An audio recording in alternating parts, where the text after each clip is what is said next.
All right. Hello, everyone. This is our fourth session, our fourth book discussion. We are talking about my book on reading assessment, and today we have topics ranging from fluency, comprehension, informal reading inventories, or whatever else ails you. So how's that for a proposal? I see Terry smiling.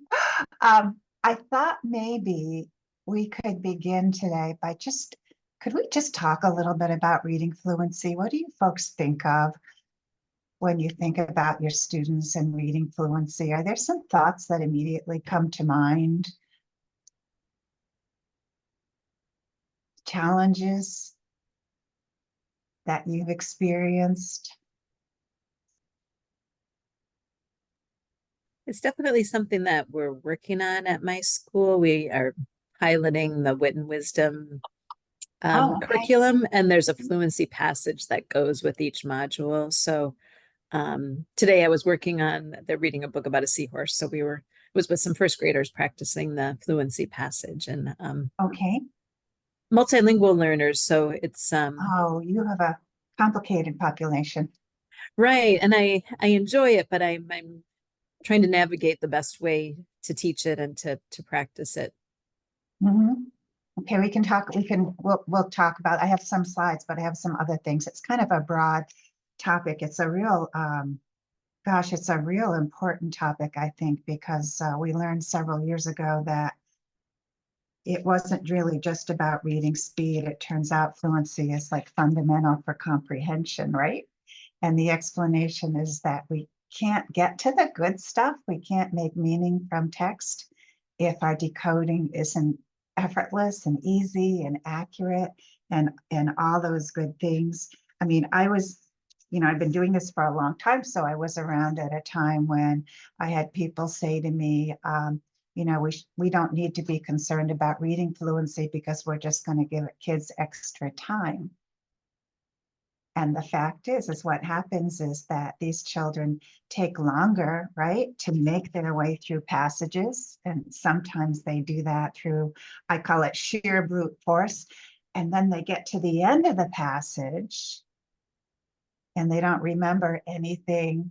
They don't remember anything that they've read. So these kids work harder and they work for longer and they come away with less. And that actually turned out to be um, really significant, really important when it comes to those students who are at the middle school and high school level. And if you think back to the original special education law, the areas for learning disability didn't even include reading fluency. Do you guys remember? Terry, you probably don't go back that far. I don't know, but the fact is that um, initially under the area of reading, we had basic reading, which was reading decoding, and we had reading comprehension. So for those kids who we would assess them and they might kind of sort of, let me say they'll do marginally on tests of word recognition and nonsense word decoding, and they could do marginally on reading comprehension. But that was really just how they were able to perform on our tests. It really wasn't like how they did in real life, because we know that when we assess reading comprehension, for example, we do it generally speaking with really short passages, and a lot of kids can make some kind of meaning from really short passages, whereas they're totally lost when we ask them to read like chapters in textbooks. So what was happening is we had these students who were moving into middle school and high school. And in high school, they were being totally overwhelmed by their curriculum. But at the same time, they weren't eligible for special education because they were pulling all these kind of marginal, kind of mediocre, but not awful scores. So it wasn't until 2004 that the feds kind of looked around and said, wow, we have this population of kids who don't read with good fluency. And now we have some more research that speaks to us about how important reading fluency is. And that was when reading fluency was added into the law. So it really hasn't been there for 20 years, which is kind of, so anyway, I thought we could talk about, and what I'm going to do is share my screen with you because I did do some slides for us. Let me open this up. Slideshow from current slide. There we go. So I thought it might be a good place to start by talking about some definitions, associated, for, what fluency is, because the interesting thing is we're not all in agreement as to what's important for reading fluency, what the different components are.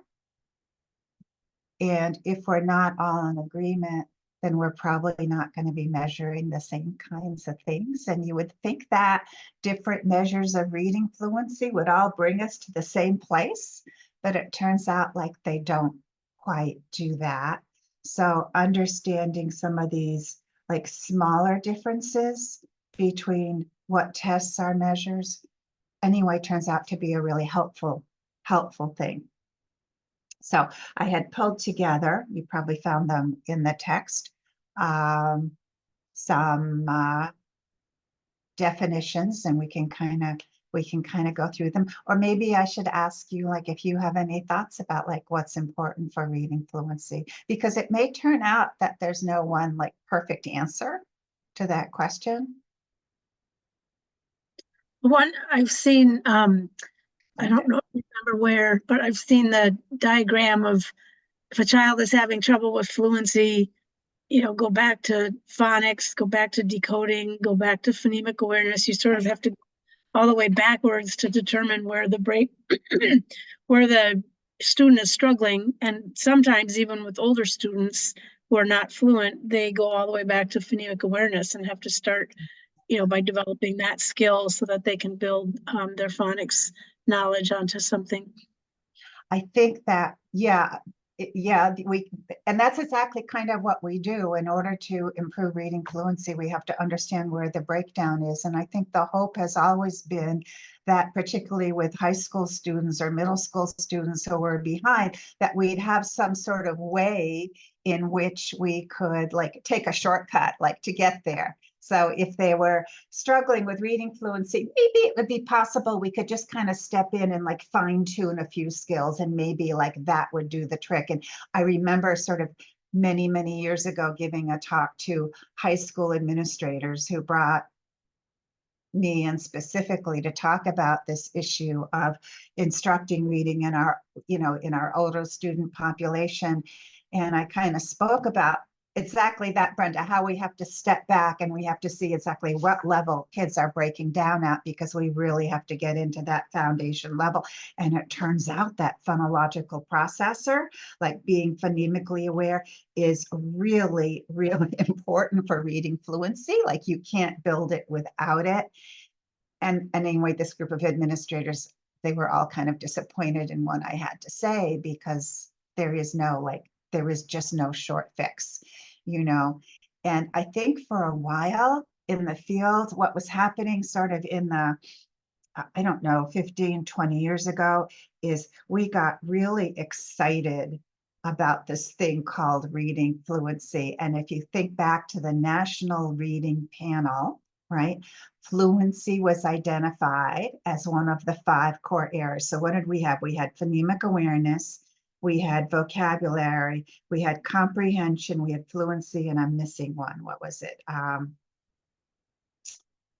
awareness, decoding. So we had the 5 areas, but reading fluency was listed as a core area, as if we could go in and train reading fluency as an isolated segment or core skill. And it turns out that maybe we want to think about reading fluency as the sum total or product of all these underlying skills. and that we have to be real careful when we are working with those students who are struggling with reading fluency, because we can't just come in to train the fluency. We have to take a real good look at all those sort of underlying skills and make sure those are all in place, because when those are all in place, our students will read with greater accuracy and greater speed. So let me come back to my definitions. All right. So some definitions focus on the need to execute lower level tasks, and I'm going to say with accuracy and efficiency, so that we can use all of the vast majority of our working memory for actually processing the language of the text and making all those good connections. So other definitions focus, they phrase it as specifically, we're going to focus on speed and accuracy. The Kuhn, Schwanenflugel, and Meisinger definition, which is one that I really like. So now we're talking about fluency combines accuracy, automaticity, and oral reading prosody, which when taken together facilitates the reader's construction of meaning. And it's demonstrated through oral reading, through ease of word recognition, right? Appropriate pacing, phrasing, and intonation, all those good things, right? And says that it's a factor in both oral and silent reading that can limit or support comprehension. So here we kind of get it, like we get the accuracy piece, the automaticity piece, and when those things come in with a sufficient degree of skill, it's reflected in the way in which children read, in their pacing and phrasing and intonation, all that good stuff. So let me take you to my next. Here we go. So I kind of said, like, I think back to that national reading panel and the 5 core elements and the fact that reading was listed there as a core element. And I do believe it was listed there because it's extraordinarily important for comprehension. But the fact is like, we can't build fluency until all those lower level skills are in place. And Marianne Wolf and her partner, Kat Sear, came up with what I've always called the kitchen sink definition of reading fluency. And I want to spend a minute on it. Let me just say that every time I go through it, I'm kind of amazed. And at the same time, I'm a little bit overwhelmed.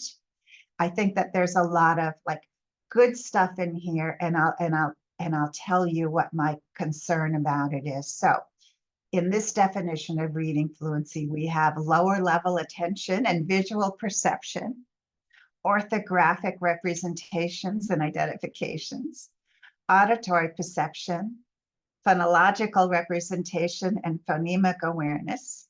We have short-term and long-term memory, lexical access and retrieval, being able to get into your memory and pull out these bits of language, like with ease and efficiency, semantic representation, decoding and word ID, morphosyntactic and prosodic knowledge, right? So being able to process the meaningful parts of words, understanding how words come together into phrases and clauses, and connected text knowledge and comprehension. And I guess I don't disagree with this, because I think that we can't become fluent until sort of all these things are in place. It just leaves me kind of wondering, like, oh, for heaven's sakes, where do we even begin? I find it sort of totally overwhelming. And what I'm going to say is, after I spend all this time on it, is I don't find it particularly helpful for educators, because once again, it goes back to that, like, oh my goodness, how could we possibly as educators achieve all of this in our students?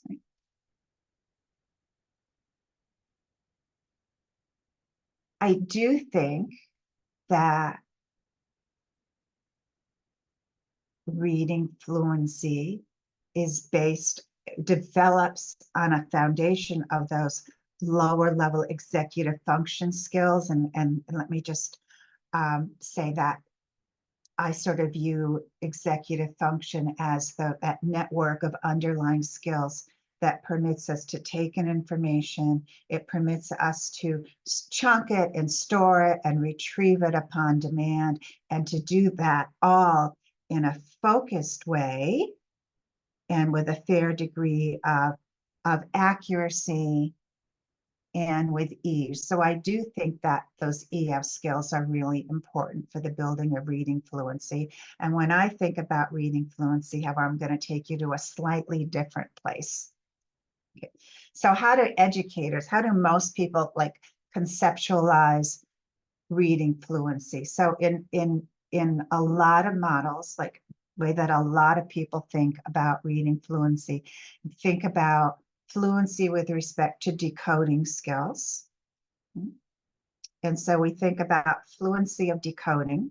We then think about receptive language skill, and you could add in some things to receptive language skill, background knowledge, right? All those linguistic skills that help you to make meaning, and that those two things come together so that we can understand text.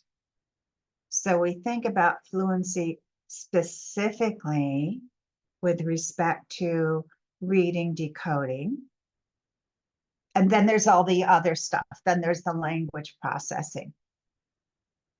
And you know, like a lot of times we can work with kids and we can build their decoding skills and make them more automatic and efficient and make them more fluent.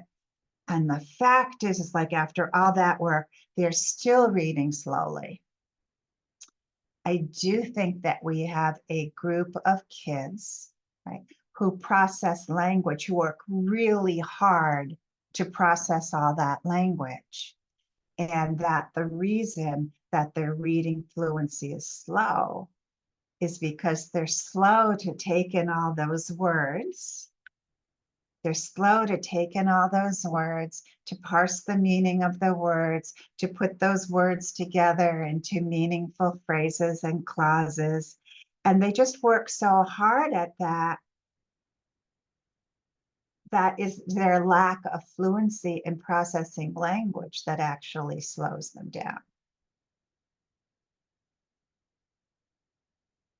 So it seems to me that maybe an easier way, I'm going to say a better way, oops, hang on just a second, there we go, of looking at fluency is to think about fluency of those decoding skills, which are going to incorporate all those underlying phonological processing skills, as well as fluency in language processing. And I think that maybe the best example I can give you of that lack of fluency in language processing is what we do as adults when we read. So when I am reading a thriller, for example, I am reading really quickly because I'm excited to get to the good parts and I want to see how it all unfolds. And it's not, that thriller isn't really taxing my vocabulary and it's not really taxing my command of sentence structure, my background knowledge, right? And I can plow right through it. But then when I switched to reading a textbook, and let's just say I was reading a textbook about nuclear physics, which right isn't very likely, but it's kind of a good example, I would have to slow myself down, right? Because I would be, as I was reading, I would be thinking like long and hard about the vocabulary and about all those facts and all those concepts. So because that language and content's challenging for me, I now have to read more slowly.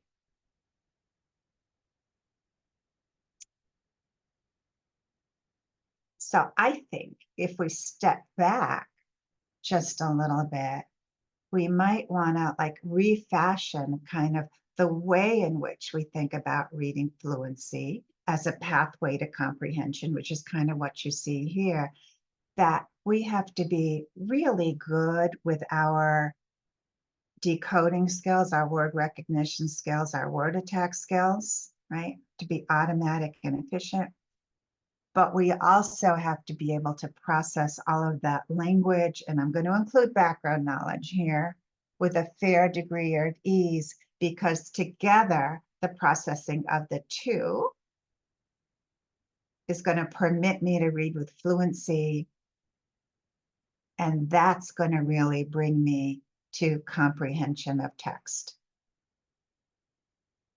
Should I stop here for a moment? Any comments? Can I get anyone to rephrase that for me?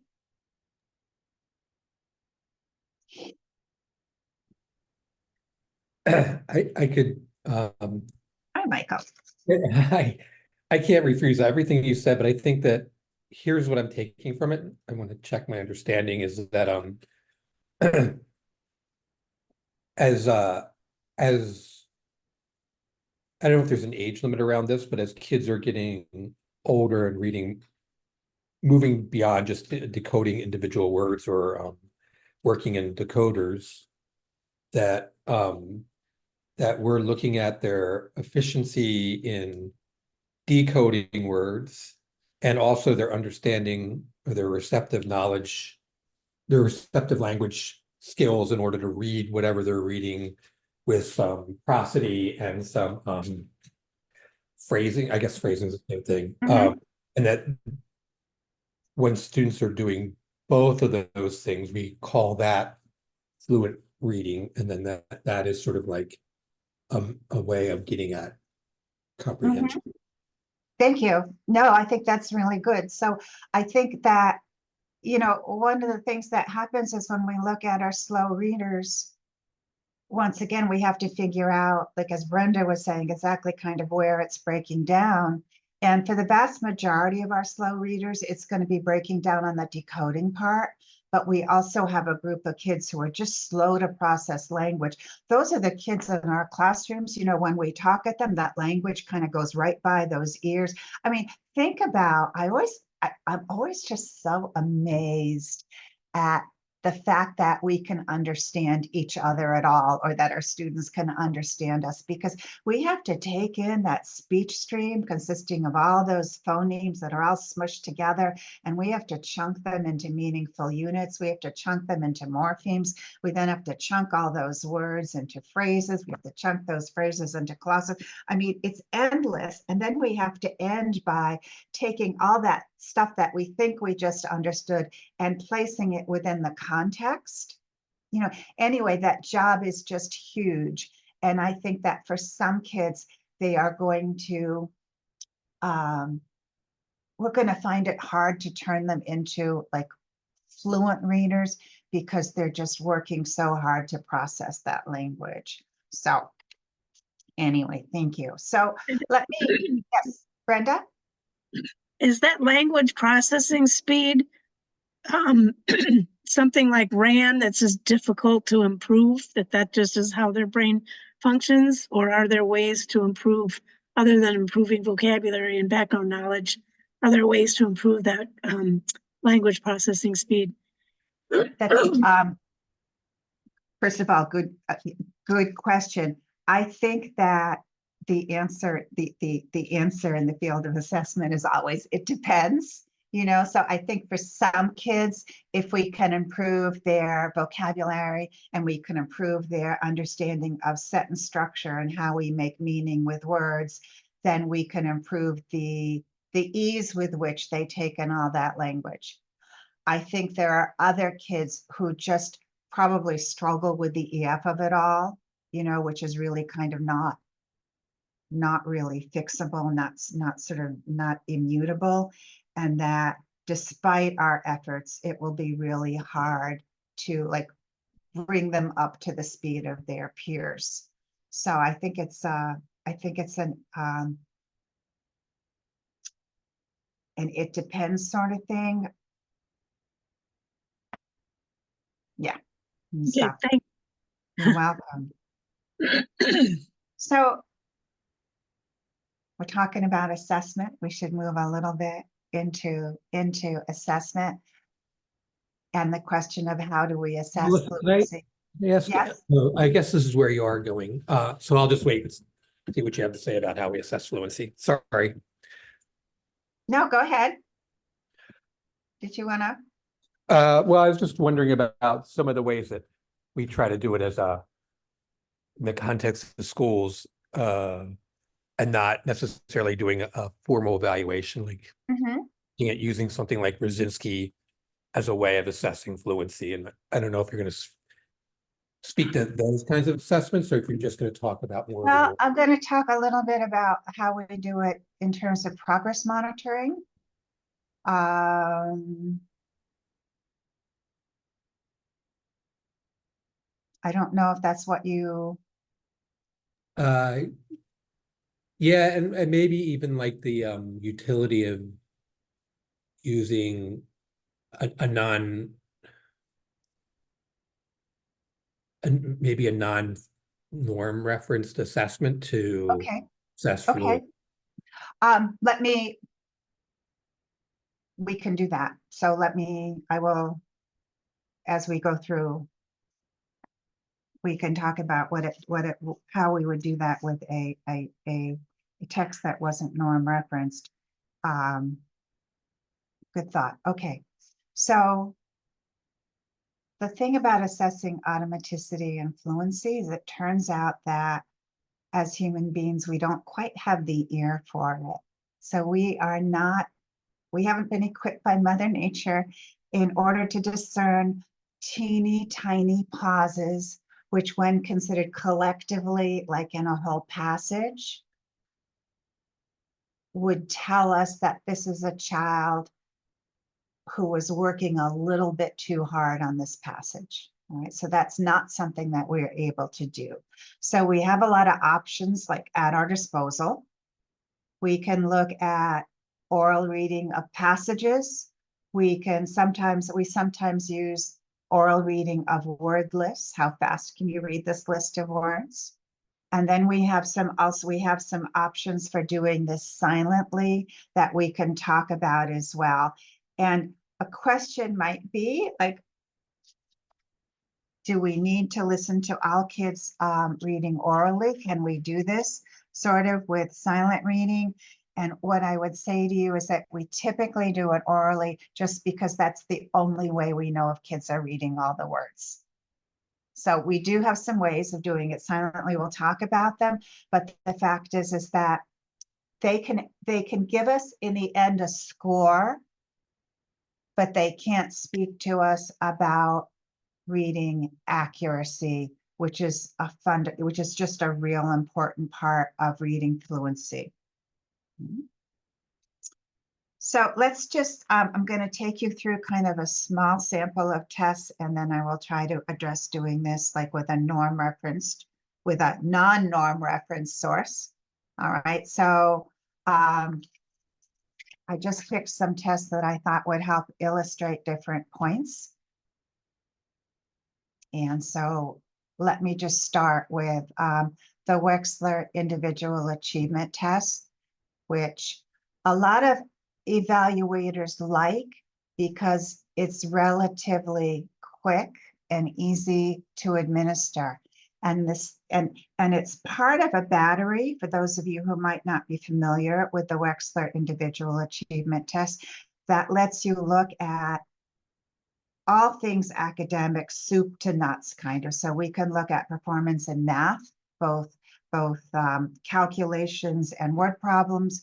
We can look at written expression and spelling in a variety of different ways. We can look at reading word recognition. We can look at decoding skills, we can look at comprehension, and we're also permitted to look at oral reading fluency. Evaluators often like this because we only ask that children read 2 passages as opposed to some other tests where we have kids that start out with really easy passages and then they keep on going with more challenging passages until they reach the point where they're making so many errors that we stop them. Okay. So this is thought to be more efficient to administer.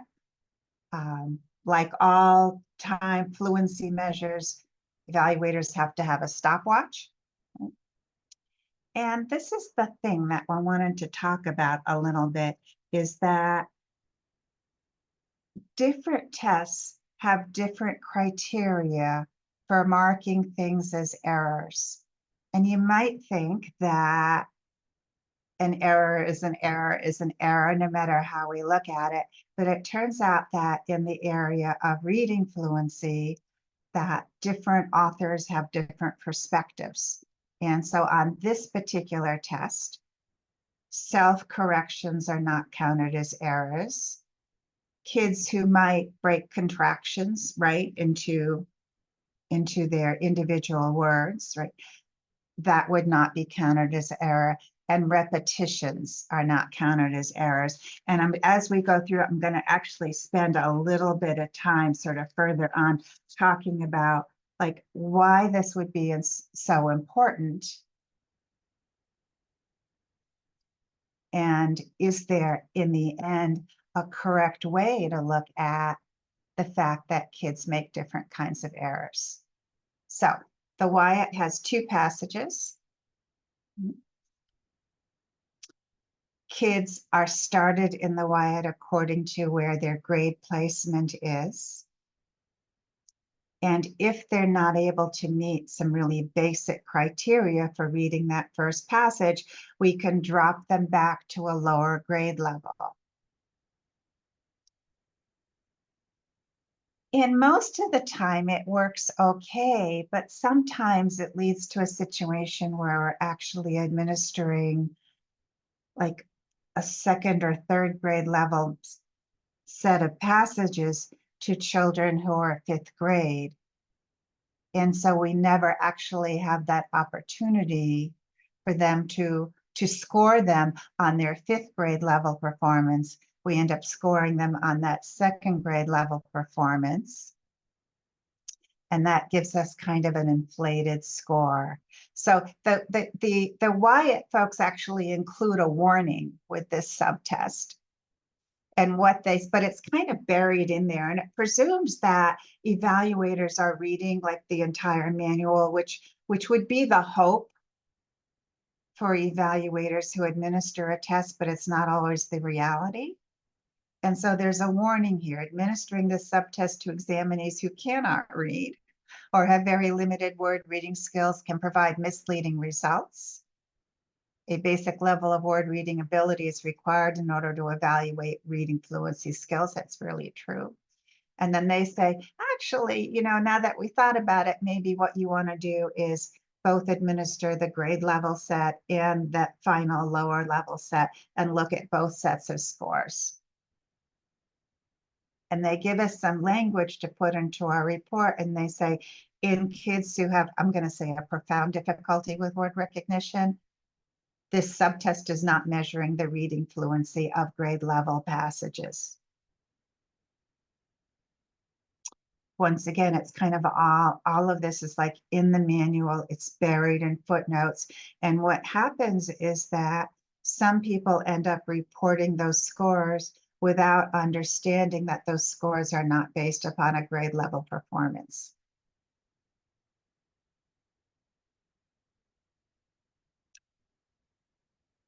Questions, thoughts on that?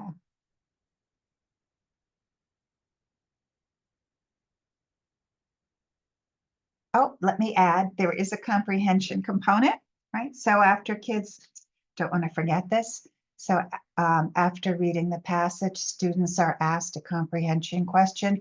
However, it's not scored. All right, it's really just we sort of want children to think that we want children to be concerned with reading for meaning. Right? So we ask them a question at the end. Okay. Whoops.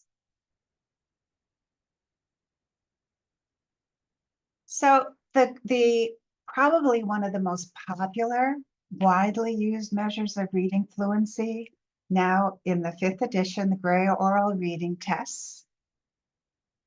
All right, and you can see here ages 6 through 23. I want to say that the Gray Oral Reading Test has kind of an interesting history. which brings up some issues in assessing reading comprehension.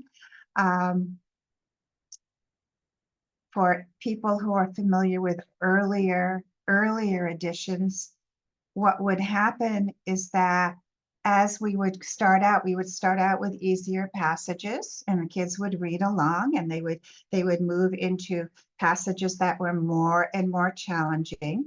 At the end of each passage, they would be asked a series of comprehension questions. And one of the things we do in the gourd is we actually take the text away from them before we ask those questions, which some people think is unfair, and that's sort of another discussion.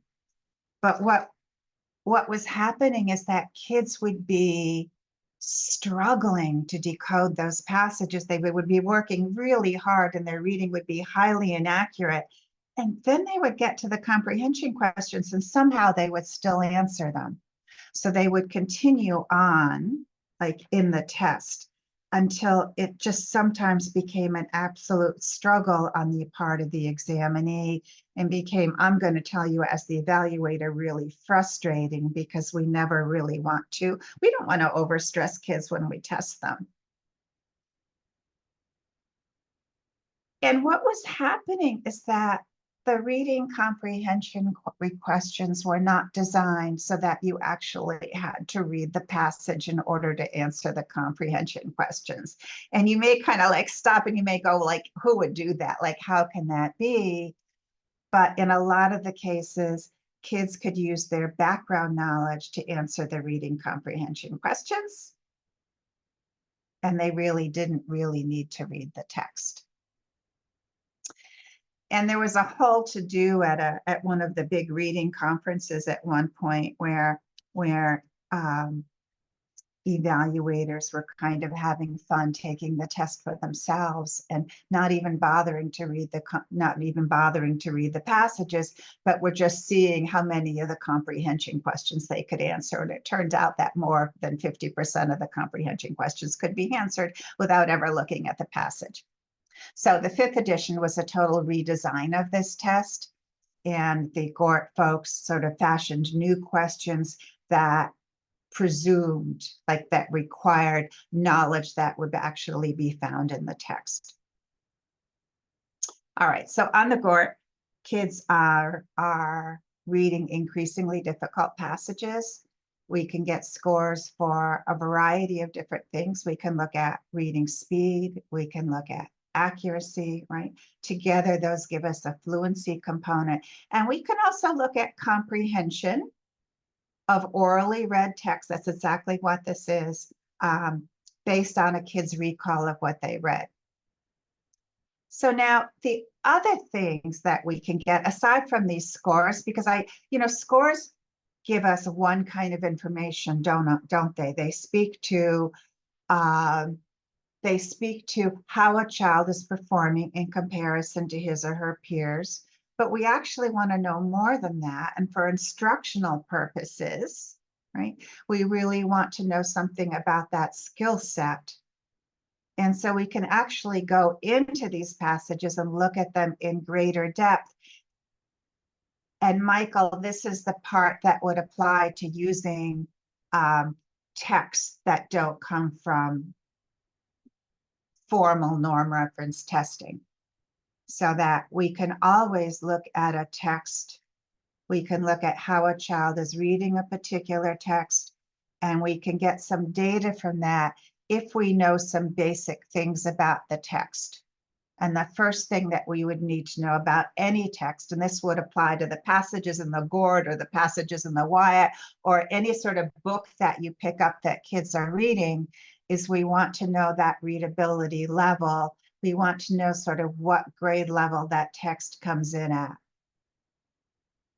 And oftentimes in the field of education, we use what's called that Fleisch-Kincaid readability scale. And in the olden days, we used to have to calculate it, but now you can go to like one of several websites, and you can put your text in, and it will come back to you with what that readability index is. And that readability index purports to be the grade level placement that kids would have to be at in order to read a text with about I'm going to say it's something like a 50% level of comprehension, which is a little scary, but we won't go there right now. All right, so we get when we use these readability indexes, we get a number that purports to be the grade level placement that a kid would have to have in order to understand that particular passage. What's helpful to know when we do that with any passage is that there are different formulas for obtaining that grade level placement. The formulas for the most part are based on two things. They're based upon the average number of syllables in the words, and they're based upon the average number of words in sentences. So passages that have a lot of big words and passages that have really long sentences are going to be more challenging than passages with just single syllable words and with really short sentences. All right, so these readability indexes depend on the predominance of big words and sentence length. And smart publishers know, and smart authors know, who kind of deal in this area, that we can manipulate that readability index by fussing with the vocabulary, right? By maybe reducing the number of multisyllable words in our text, or by making our sentences shorter. So that sometimes when publishers give us like a series of graded texts and they all have a readability index associated with each text, they've come to that readability index by virtue of playing with the number of big words and the length of the sentences. Sort of an aside, but that's a little bit important. So getting back to this discussion of fluency, if we know the readability index of the passage of concern, we can then take our data and we can get two things. We can get words correct per minute, and we can get overall accuracy. And really, both pieces of information are really important, because sometimes we have kids who read quickly, but they're not accurate. And that's really not a good thing. And so we want to be able to be sure that our kids are both reading at a reasonable clip and that they're reading with accuracy. All right, that accuracy thing is really important. So for words correct per minute, and this is not the same thing as words per minute, we can put that just aside for just a second. Words correct per minute is the number of words read correctly times 60 divided by the total amount of time it took our kid to read that passage. And then we come up with something like Johnny read the passage at a rate of 80 words correct per minute. Now, sometimes people give us just words read per minute, and now they are counting words both read correctly and words read incorrectly. And what I want to say is, in the fluency business, we have no interest in anything that's incorrect. You know, everything has to be, fluency is built upon a foundation of automaticity and accuracy. Okay. So to get accuracy, we're going to take the number of words read correctly over the total number of words our kid has read, and that will give us our percentage of accuracy. So if I have these two pieces, I can now come back and say, Sasha read this passage at a rate of 80 words correct per minute with 100% accuracy. If I know the readability of my text, I can add to that and I can say, Sasha read this fourth grade passage at a rate of 80 words correct per minute with 95% accuracy. And what we are aiming for is 95% accuracy or above.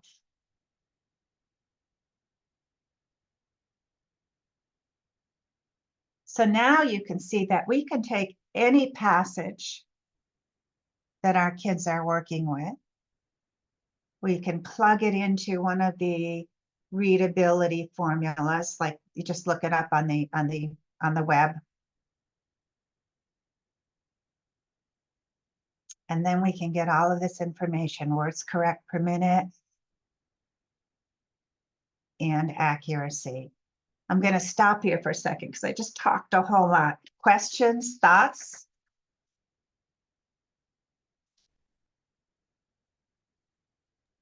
I have a question about, I get the whole readability and, plugging into things like Lexile. I'm curious about like some of the other pieces of text complexity in terms of using like passages that we might pool ourselves that are not part of a test. Like the stuff that Rand talks about, like it's not just about the length of sentences and number of words, but it might be the familiarity a student might have with the text might slow them down. So I'm just curious about like what assessment people think about those things. When I read the way the Dibbles passages were constructed, they Yeah. paid a lot of attention to that.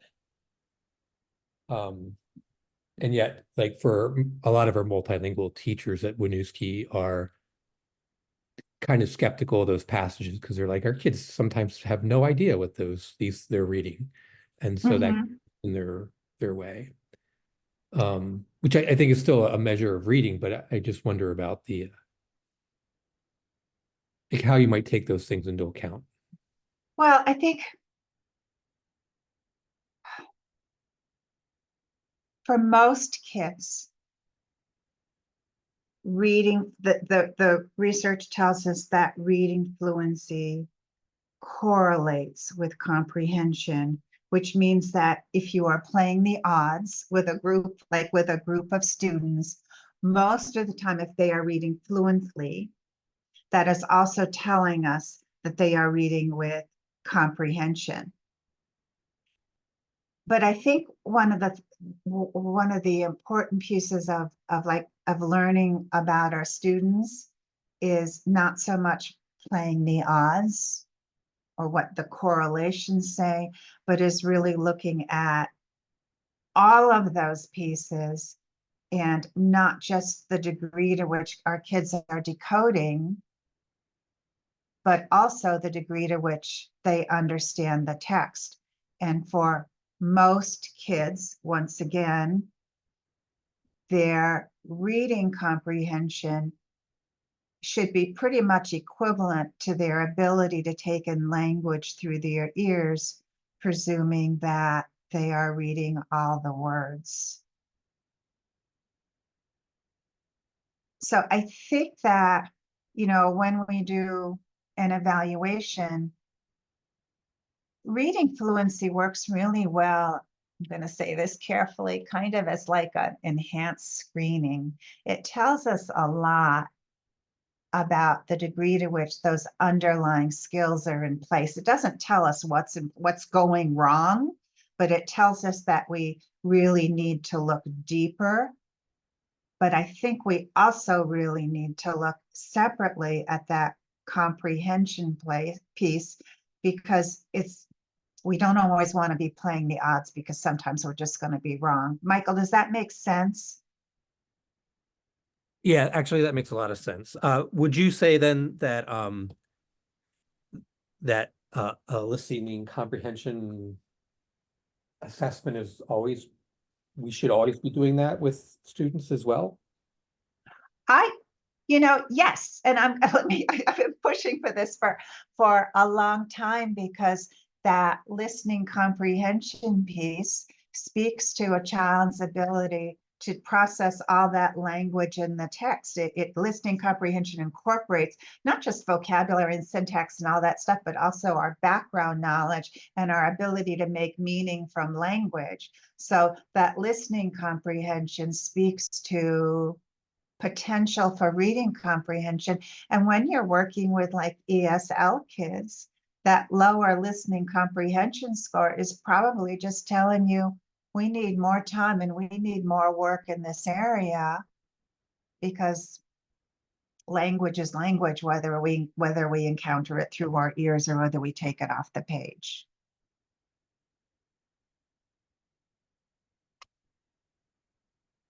So I think listening is a real important part of knowing about our students. I think that I'm also going to say that we don't have the same array of tools to measure listening comprehension that we do for reading comprehension. And we certainly don't have any tools for measuring progress monitoring, for doing progress monitoring assessment in the area of listening comprehension. There's just nothing out there yet, which would be really helpful. So, okay. Anybody else? More questions? Are we good? I guess we are. I'm going to assume that we are good. So I just wanted to show you a chart that I made up, and if you guys are interested, I'm happy to send this to you. So what I did at some point is I sat down and I took like all the passages on the Gray Oral Reading Test. Now there are two forms, so sometimes we administer Form A and sometimes we administer Form B, and the research tells us that although each form has different passages, that in the end, the scores will correlate one another, right? We have good alternate form reliability, as they say. We're going to get a high degree of consistency. And what I did was I took each passage and I put it into a readability formula, in this case, the Fleisch-Kincaid, and I came back with the Fleisch-Kincaid grade equivalents for each passage. Right. I also counted the number of words in each passage, so that when I took my data on my student, I had this information already, and I wasn't recounting the number of words in passages constantly, so that then I could calculate both the rate, I could calculate the accuracy for each passage. And some of the things that you'll notice is that as the grade level equivalents are kind of like, I'll call them wonky. They're not always what you would think, because although we measure readability based upon predominance of multisyllable words and number of long sentences, there are actually other factors involved in passage difficulty. It's the degree to which the passage requires sort of a concrete level of processing versus the ability to handle more abstract thinking, the way the passage is organized. So there's a lot of other things that are really important for comprehension that we don't have good ways of measuring numerically. So that anyway, coming back to this, you're going to see that in some cases, the Fleisch-Kincaid scales look like they're kind of funny. They look like they're out of sequence.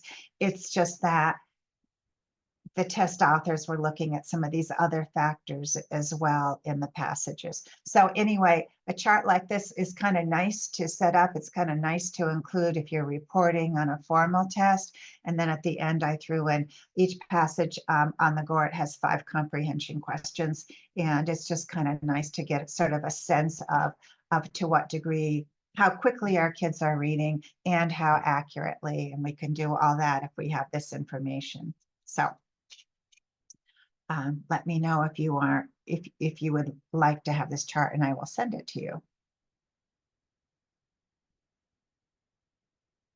All right, so an issue that we have with a lot of these standardized norm reference tests is that I say that I use the word sensitive. They're not particularly sensitive to issues regarding progress, to short-term progress, and it turns out that standardized norm reference tests can be administered as frequently as about a year, but you probably get a better sense of progress over time when you're administering them like 18 months, 2 years, or even longer. So standardized norm reference tests, right? They're designed to do a particular job, and that's to help us understand how our students is doing comparison to his peers. They do it through a small sample of skills. And it turns out that sample of skills in most cases isn't enough to look at progress over the short term, which was one reason why the progress monitoring industry developed, because we needed a way to assess how our students were doing over the course of, I'm going to say months, as opposed to over the course of years, that we couldn't wait like with our students to respond to them over 18 months, 2 years period of time. So how is it that we make our tests more sensitive to short-term progress? We can increase the number of items that address specific skills. We can consider partial credit. And if you're wondering what I'm thinking about here, I'm thinking about, have you ever seen spelling tests where instead of getting like right or wrong for a whole word, you score based upon the number of correct letters spelled in the word? So that would be a form of partial credit. Or we can consider using time tests. And we've learned a lot about the role of automaticity, efficiency, and doing things with ease. For example, Kilpatrick has told us that when we measure phonemic awareness, it's not just about are children aware of sound patterns in words, but it's about can they work with sound patterns in words with a high degree of efficiency, that the efficiency is sensitive ultimately to their level of mastery. So that kind of brings me to progress monitoring, to things like DIBELS. We can talk about the 8th edition. All right, so progress monitoring tools were designed to be quick and easy to administer. They are short, we call them probes, like 1-minute measures. That would, in theory, permit us to look at the development of foundational skills. And the goal is to identify our students who are at risk really early in the game. And DIBELS folks propose benchmark testing sort of 3 times a year, progress monitoring as much as twice weekly, although I have never really seen that progress monitoring our kids as much as twice a week was particularly helpful, but you can look at what they have to say. So progress monitoring tools were designed to help us understand risk status, and that's all. They were never developed with the goal of permitting us to like diagnose kids or to identify a specific learning disability. They were never designed to help us understand specific skills that our kids needed to work on. So they are not a substitute of a comprehensive like reading evaluation, right? Because they're really not good. They're not going to help us design a lesson plan. They may help us look at how it is our kids are moving to an end of the year benchmark goal, but that is really pretty much it. The other thing I'm going to raise is that with progress monitoring tools, it's really important that we monitor the skills that we are actually teaching. And this is often a problem with some of the different progress monitoring packages out there that we can purchase, is that they may not align really well with what we're actually doing instructionally. And that turns out to be a key piece. So for example, let's just say that I'm working with a child who is really struggling to understand that words have sounds. So we are spending like a lot of time on phonemic awareness, and we are spending a lot of time on segmenting and blending and elision. But I am progress monitoring my child with passages, right? Or even words or nonsense words. And my progress monitoring with passages and or nonsense words is not looking all that wonderful. My line is pretty flat.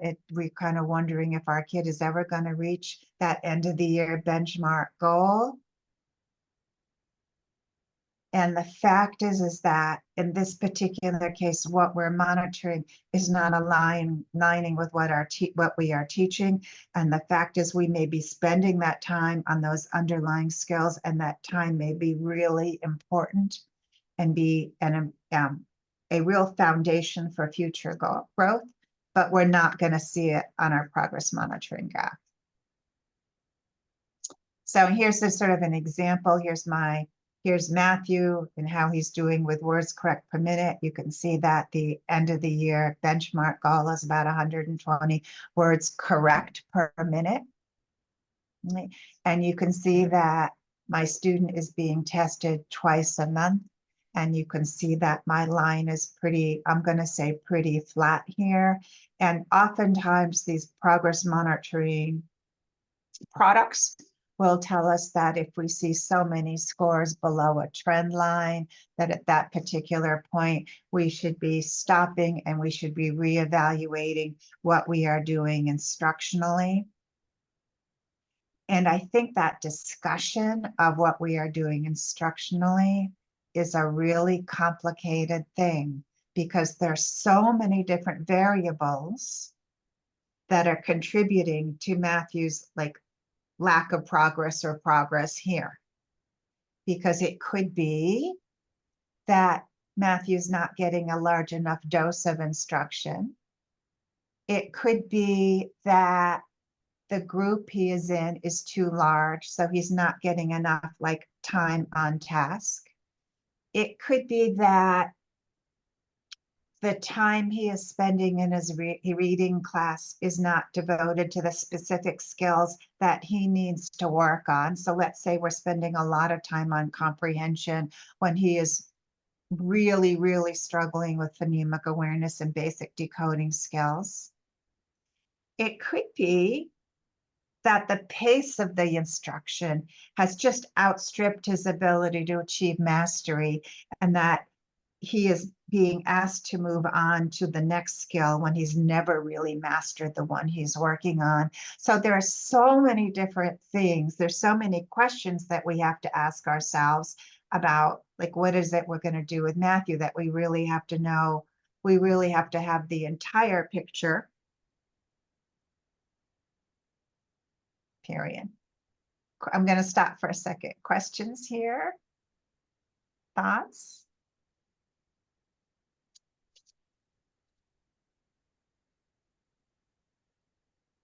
So let me just come back and say, progress monitoring is good to identify risk status, right? Our kids who are at a certain risk for not completing the school year at benchmark level.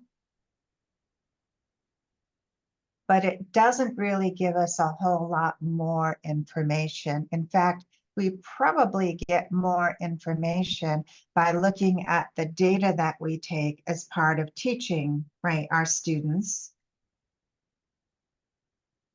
because it's that particular data that helps us to write the next lesson plan. Terry, question, thoughts?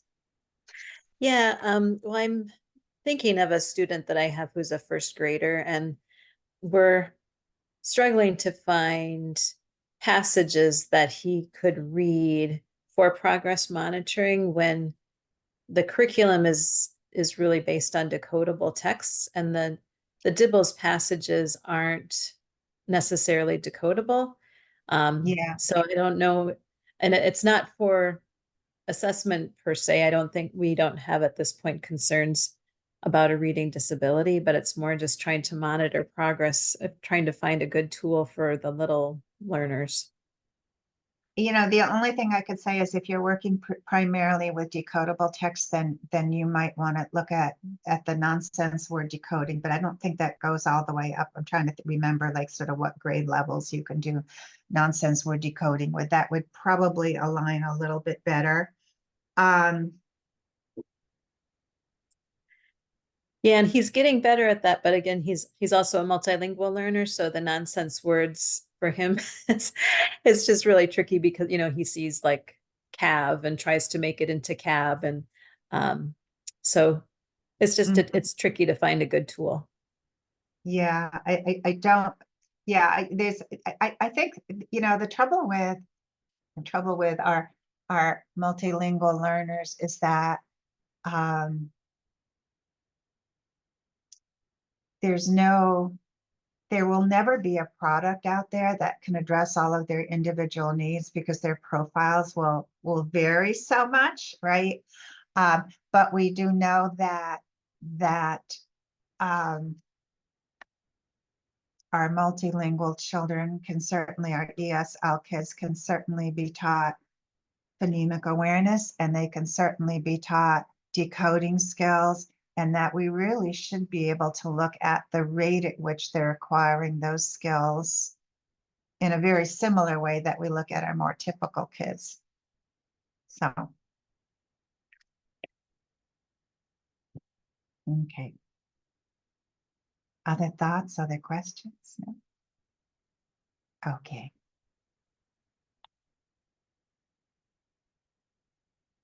All right, so that brings me, so we talked a little bit about the Wyatt. We talked a little bit about the GORT and how you could kind of not just get scores, but get that information about each passage, about the readability index, and then look at your data so that you can make statements like Johnny read the passage with 80 words correct per minute and 95% accuracy.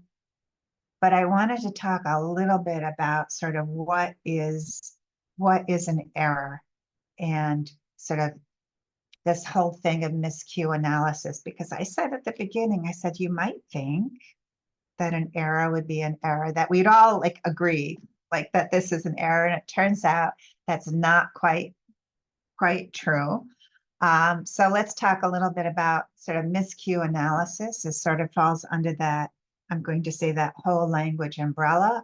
It's the practice of analyzing errors in order to learn more about a student's style. And before I go any further, I'm just going to say, I'm taking you through this, but this approach has never been validated by research. Right. So, but I think it's important for the discussion, and it's important for understanding why different test authors do it differently. So with miscue analysis, right, we have our kids read, and then educators ask certain questions about the nature of those errors. And the questions they ask, there are three. The first one is the error meaningful? So, for example, I walked down the steps. I walked down the stairs. Right? It's a substituted word. It's not the word that was on, that is not the word that was on the page. From this particular perspective, that would not be counted as an error because the meaning was preserved. The next question is, does it sound right? So has our student inserted a word that kind of fits syntactically? Have we put a verb in where a verb belongs? Could it conceivably make sense? Or is the error based upon that term graphophonemic similarity? Is it just a word that looks very similar that we've substituted? The idea is that by analyzing the errors, you would then learn, you'd come to an understanding about the student's personal individualized style of decoding, and that educators could then use that understanding, right, to help kids become better at identifying words. So with a miscue analysis, there are kids decode by using semantic cues like is the meaning right? Syntactic cues, does it sound right? And then finally, this graphophonemic cues, like, is it a word that's kind of similar? But the fact is that this particular approach really focuses more on, does the meaning work and does it sound right? And the cue of the last resort for these decoders from this perspective is actually graphophonemic, and have we actually decoded that word correctly? So with a miscue analysis, errors that preserve meaning, well, let me say that again. In a miscue analysis, when kids read and they deviate from the text, but it preserves the meaning, it's not counted as an error. So I want to take you through some examples that will show you the difference between what the miscue folks would count as errors and what, as let me call them, the absolutists would count as errors. And let me say at this particular point that the research tells us that any sort of deviation from a text is important. Okay. Any deviation from a text. So any deviation from a text could be losing one's place. A deviation from a text could be reading a word, doing a repetition, reading a word twice. A deviation from text would occur when a kid reads a word incorrectly and then self-corrects. Because the research tells us, the eye tracking studies tell us, that recognizing words correctly and instantaneously is the only way to go.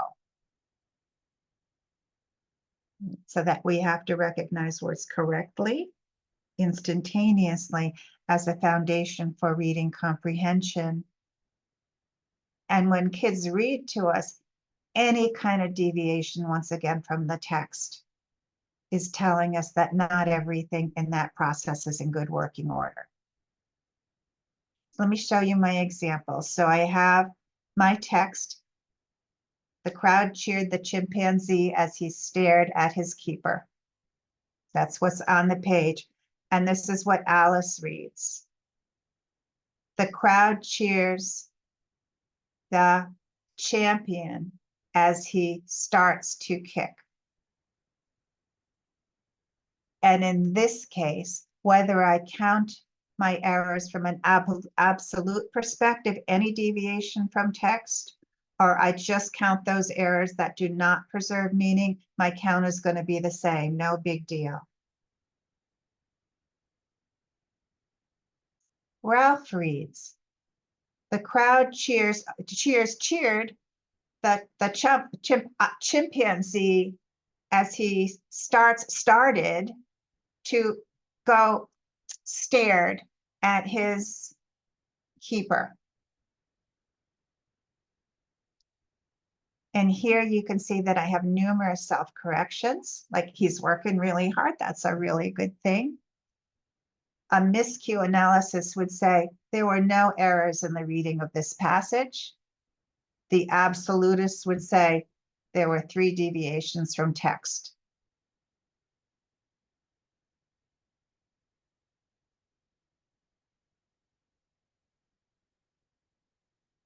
Fred reads, the crowd cheered the monkey as he standed at the kennel. In this particular case, we're going to differ. The miscue folks and the absolutists are going to differ, because we could claim that monkey preserved the original meaning so that his misreading of that particular word wouldn't be counted as an error.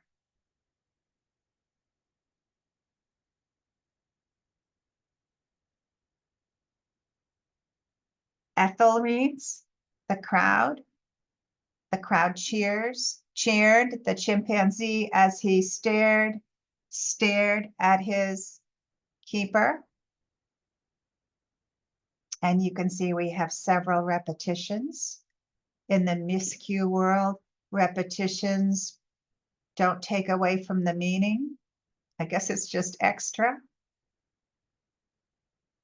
But the absolutists would say there are 4 deviations from text, and we need to count those all as errors. The Wechsler Individual Achievement Test does a miscue kind of analysis. The Gray Oral Reading Test does more of an absolutist.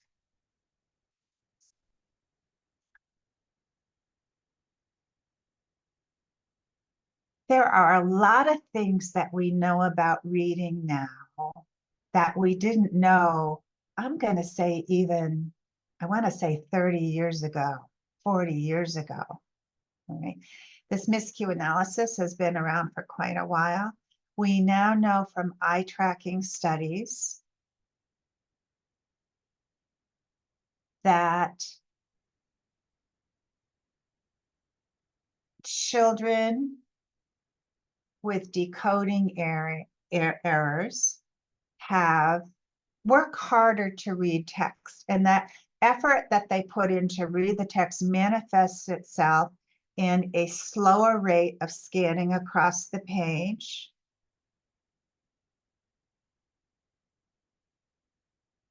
And it also manifests itself in something called a regression, so that when kids are looking at reading text, what's happening is they're moving their eyes across the page, and they're moving their eyes across the page in something called saccades. It's like these jumps, and they jump and they fixate on the text and they take and print, and then the brain goes, okay, I can process that, and they jump again and fixate on the text. It turns out that kids who are good readers have these bigger jumps and more efficient fixations, and their brains don't feel the need to move those eyes backwards. So with kids who are poor, anytime there's a deviation from text, kids' eyes are kind of starting to go like this, which is what makes them lose their place.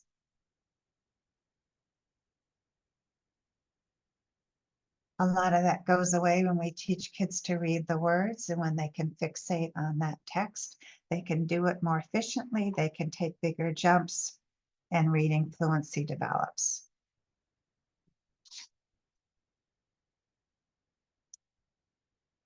And I think all of that aside, if you just look at the different ways that these kids read that passage, that to say, for example, that Ethel didn't manifest any errors in that passage wouldn't go anywhere near kind of adequately describing how she is as a reader. Or the way in which Ralph read that passage. Look how hard he had to work to eventually get to that right word. So he just couldn't do it on the first try.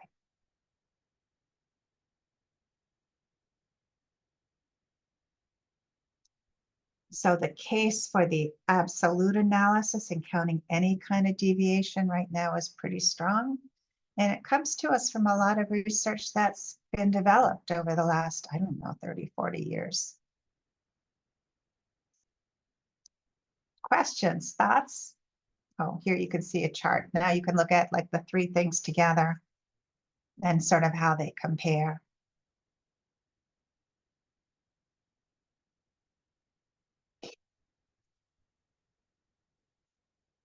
A lot of the times, if you use the DIVLS is kind of in a separate category because that's a progress monitoring tool, but a lot of the times, whether you go with the WIAT or the GORT, you're probably not going to see a significant difference in scores.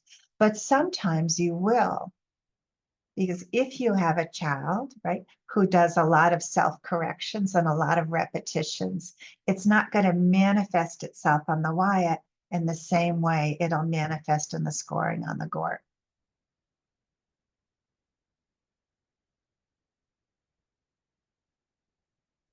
Questions?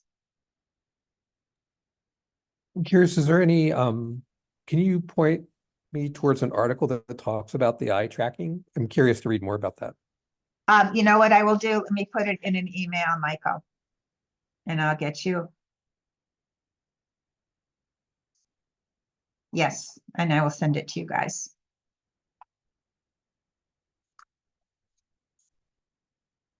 Okay.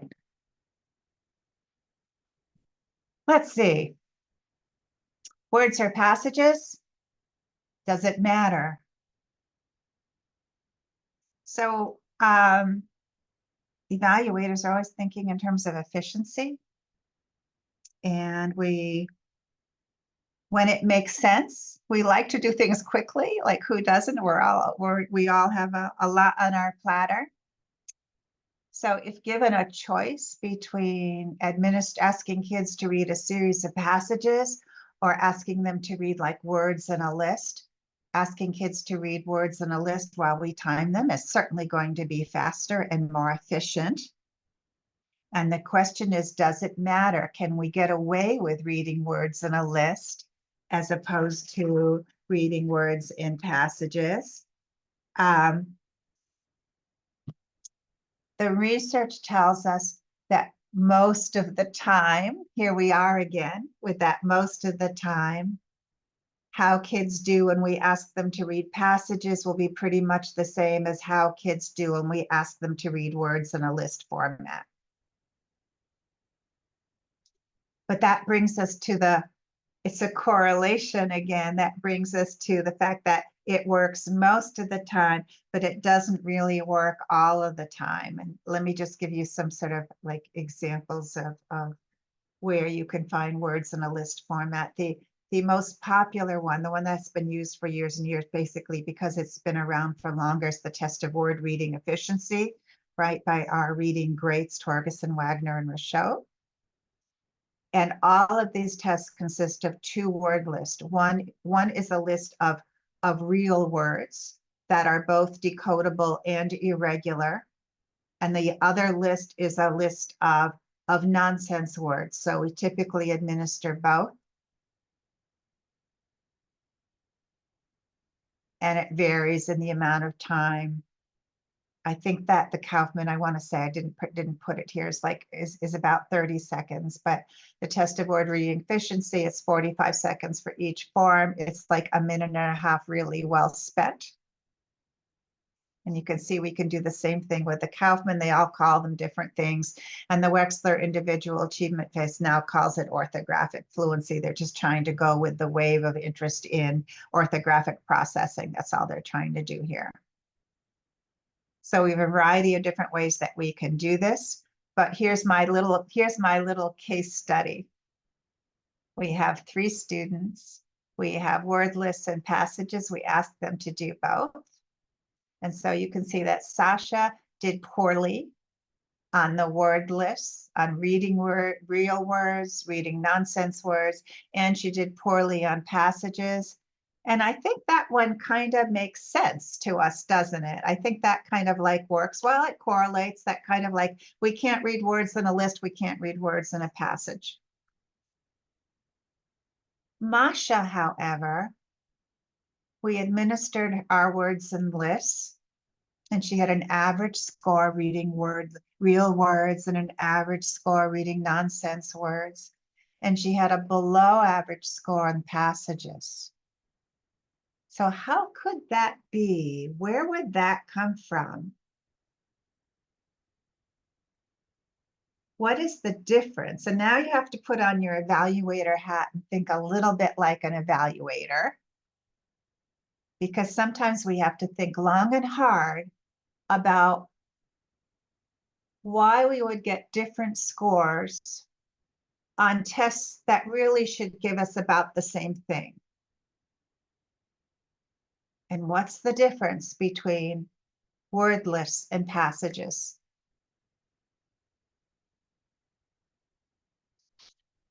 Would that be due to the language processing? Because she's Beautiful. Yes, let me stop you. Yes, it is.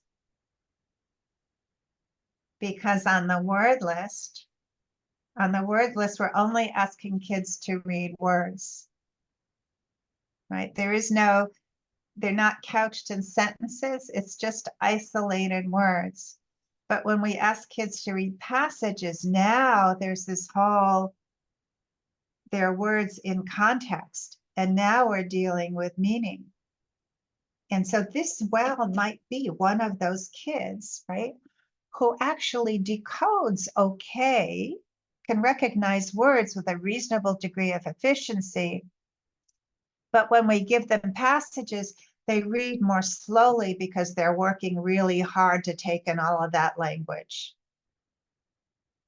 And this would kind of be an important thing to know about this kid, because how would we turn this kid into a more fluent reader?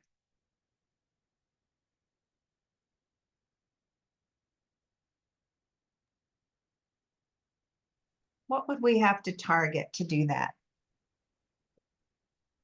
More practice with connected text, with chunking of phrases and sentence level. We're going to do more practice with connected text. We're going to talk a lot about meaning, aren't we? We're going to build that. We're going to figure out where that kid is breaking down in terms of language. We're going to work on, if vocabulary is an issue, we're going to build vocabulary. If it's trouble taking in sentences and understanding how those words are chunked into meaning, we're going to work a lot more on that. But to turn this particular kid into a fluent reader is not so much going to take work in decoding. It's going to be more work in the structure of language and the meaning of it all. So that the goal would be, hopefully, this child would be able to, at some point, take in words and take them in the form of sentences and process them more efficiently, which would result in more efficient processing of language in print.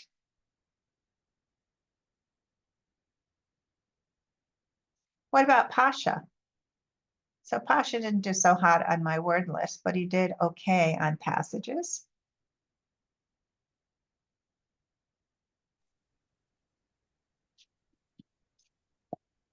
He probably has a higher than average listening comprehension, and so he's able to compensate for his lack of decoding with what he knows about language and vocabulary. Interesting. I like the way you said that. Yeah. So it could be that this is a kid who's really benefiting from having the language and context because he is built to process all that language. So, okay. So I brought this up. I just want to take us back, like, to words or passages. Does it matter? And I guess my answer would be, it depends. But it's always nice to kind of have both pieces, because sometimes what we get is we get kids, for example, kids who are like in second grade, who can read the word list. They can do the real words and they get sort of an average score. But when they do the nonsense words, they get a below average score. What's happening there? So we have kids who do better on the real word list than they do on the nonsense word list. Might be they just have a large sight word vocabulary. Yeah, very good. So he's a kid with a large sight word vocabulary. And it could be that his instruction was more sight word focused as opposed to being more grounded in sound symbol correspondence. But sometimes we see that. Questions? Okay. So I said that we've talked a little bit about the ways in which we could measure reading fluency, oral versus silent. So I wanted to talk just a little bit about silent measures, because they are pretty, I'm going to say, fairly popular. The Woodcock-Johnson offers us a measure of silent reading fluency, and then the KTA folks, the Kaufman folks, came up with sort of their equivalent measure, which they developed several years later. So the Woodcock-Johnson silent reading fluency requires young and old. We goes from age 2 up to like 99, right? Requires them to read sentences silently and then mark them as true or false, essentially yes or no. It begins with a little bit of teaching. And then kids have to read a sentence to themselves, such as grass is orange, yes or no. Milk is dry, yes or no. The KTA has a really similar one, but they decided to make it into a question format. Do people walk on water, yes or no? And the thing is, there are certain, I want to say that there are certain, we like this because we like these because they're kind of quick and easy. They're really easy to score, right? But they also don't tell us a whole lot about the qualitative aspects of reading. We're going to get a silent reading fluency score, but we don't get much more from it because, right, we don't even really know if kids are reading all the words. The other thing about this is my question has always been whether this is a reasonable test. I'm using that word reasonable test to administer to students in middle school and high school. And why am I asking that? Because first of all, in order to have a yes, no kind of, to have yes or no questions, the content itself has to be really concrete. So it's going to be pretty low level. These questions don't, or marking yes or no, don't require a whole lot of inferential thinking. So we can really only measure, we're really only getting a real basic read of reading comprehension. We really can't explore reading comprehension in any of its depth here. So we're asking kids and we're measuring, we're drawing conclusions about their fluency based upon text, which is really basic and limited in its scope. Right? There's not a lot of inferencing is in grass is orange. We can't get to those higher level skills. We're really only looking at silent reading fluency with respect to really basic skills. There are no passages in either of these subtests. They're all like sentence level. So we're not even requiring students to read anything that requires them to make connections between sentences, right? Once again, they're really limited in terms of their, of the demand they place on inferential thinking. And the other piece here is, at least on the Woodcock-Johnson, if you were to go in and apply a Fleisch-Kincaid scale to this subtest, you would find that its ceilings at about a fourth grade level, fourth grade, somewhere fourth grade plus in there. So here's my question for you. Is it reasonable? Is it appropriate? How about that word valid? Is it a valid thing to do with this test? Is to measure the silent reading fluency of students in middle school and high school on passages that are really limited in their decoding word recognition skill required. Sentences are really short. They use a predominance of single syllable words. They do use some words with like prefixes and suffixes, but they really don't get into a vocabulary that requires structural analysis skills and the ability to decode multi-syllable words. And certainly all of the norming data says that we can measure silent reading fluency on our middle schoolers and high schoolers with these kinds of passages. But is this what we really want to do? And is this really helpful to us?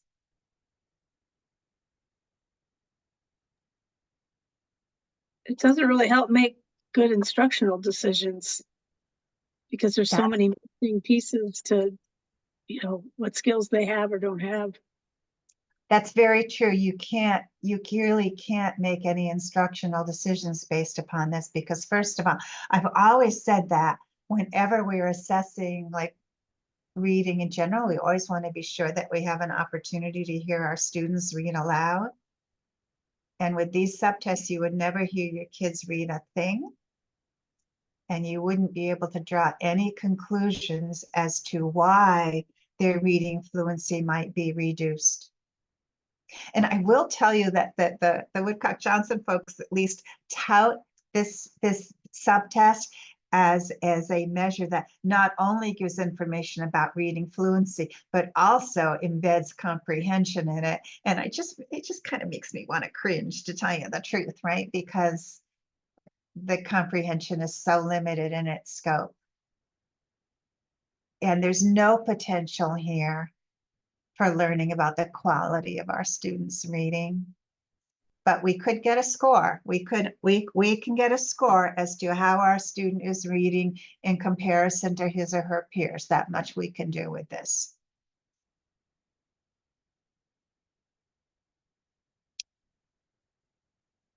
Okay, I think I have, let me see. Another way we can look at reading fluency, which is kind of fun. Slasher tests. And what students are asked to do, let me just show it to them. I'll come back to the other slide. Students are given lines of text that are printed without spaces between the words. It's timed. We put a pencil in their hands and we tell them that they have to mark the word boundary. So they have to put a slash between the words. And then it's scored on the basis of the number of correct slashes that they get within a given period of time. All right, so they're called slashes. So the slasher test because the kids slash with their pencils. So we go from here. Oh, my lines are all off. I'm sorry. Sometimes when I reformat my slides, the lines go all skewy. So they're a little skewy here, but I think you get the general idea. There are lots of different versions. Slasher tests came out like they were all the fashion for a period of time. I'm going to go back here. And there are several different versions of them. Some they're just randomly selected words without spaces. Others are sentences printed without spaces. I mean, lots of different ways of doing it. The idea is that kids who are skilled at word recognition will recognize words, therefore recognize the boundary. It turns out that, lo and behold, the research says that performance on these tests correlates really well with like performance on a Wyatt or a Gore at Woodcock-Johnson. They're quick and easy to administer. And they can be administered to multiple students at one time. So you can do a group of students, right? Because it's a stopwatch. Teacher stands at the front of the class with the stopwatch, tells kids to go, and they go.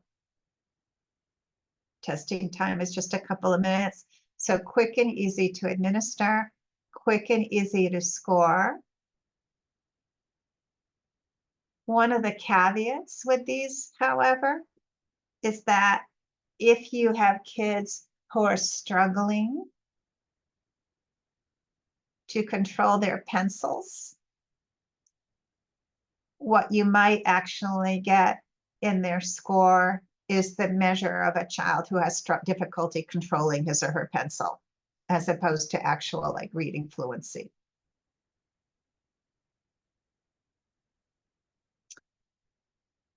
I will tell you that at one point, and I'm going to do this way, I heard tell of a group of teachers that were asked to assess their students' risk status. These are really screeners, right? Using the slasher test. And they found that it conflicted with their idea of how reading should be administered. So the idea of asking kids to make slash marks between word boundaries with a pencil just conflicted with everything they knew about good teaching and about how it is we'd be teaching reading. And I will say to you that every once in a while in the field of assessment, the things we do may not align with what is seen as good teaching. But sometimes it has a practical use. So if you can get over the fact that we're measuring reading fluency in children with pencils in their hands, it's helpful as a screener.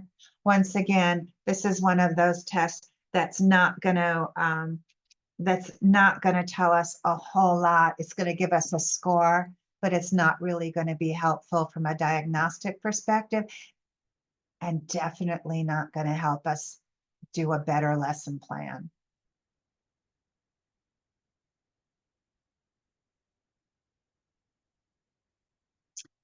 Questions on slasher tests? Here's my sample. Sorry, my lines are off.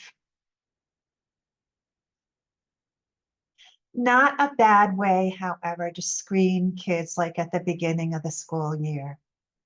You know, a lot of these come with multiple versions, so I think you could administer them up to like 4 times a year,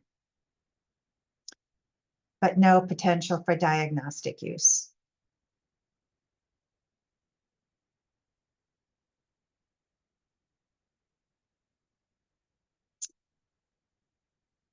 Okay, so no questions on that. So we've looked at oral reading, we looked at silent reading, we've looked at slasher tests with pencil in hand.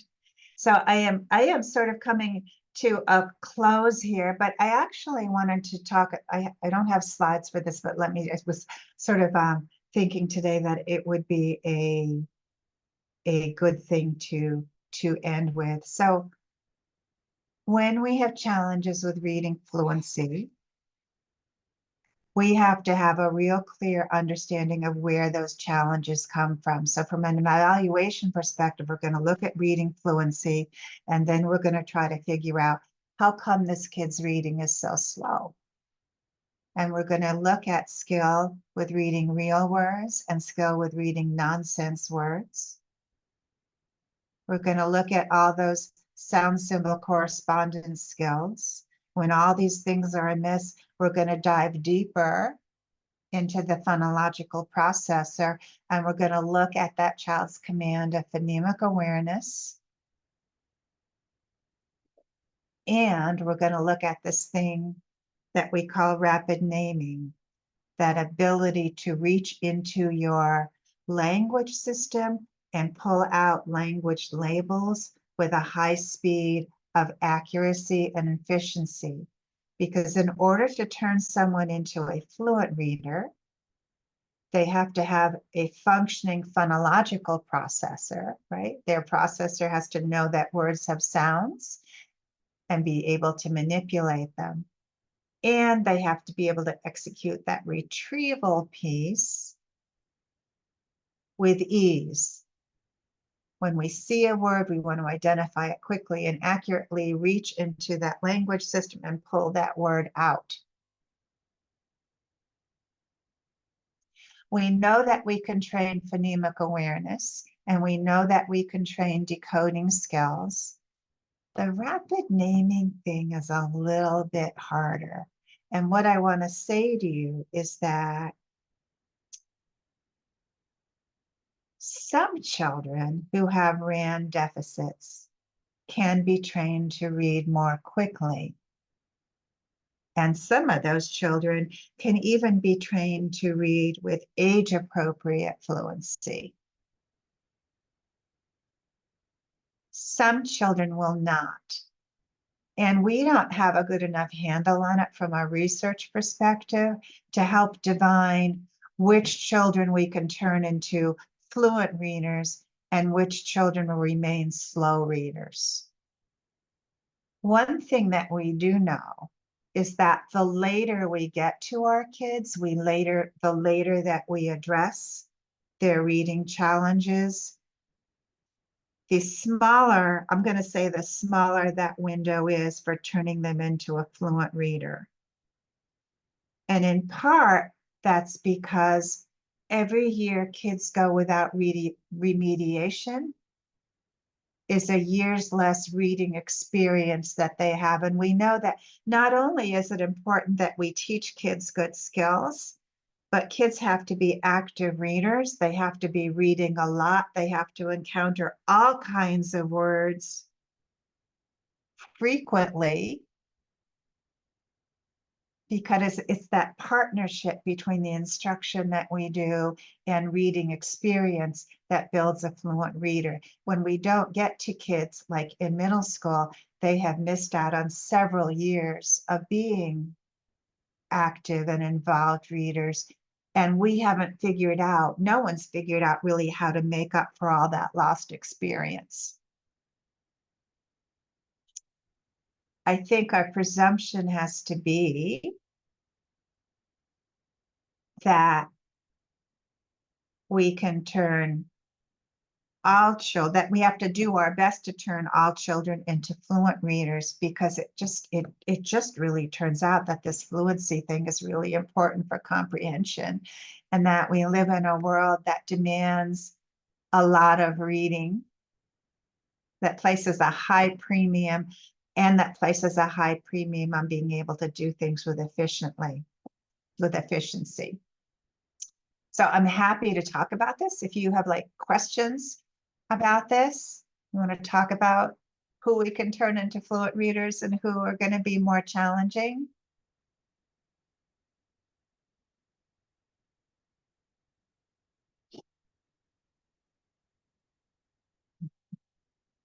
So I guess on that note,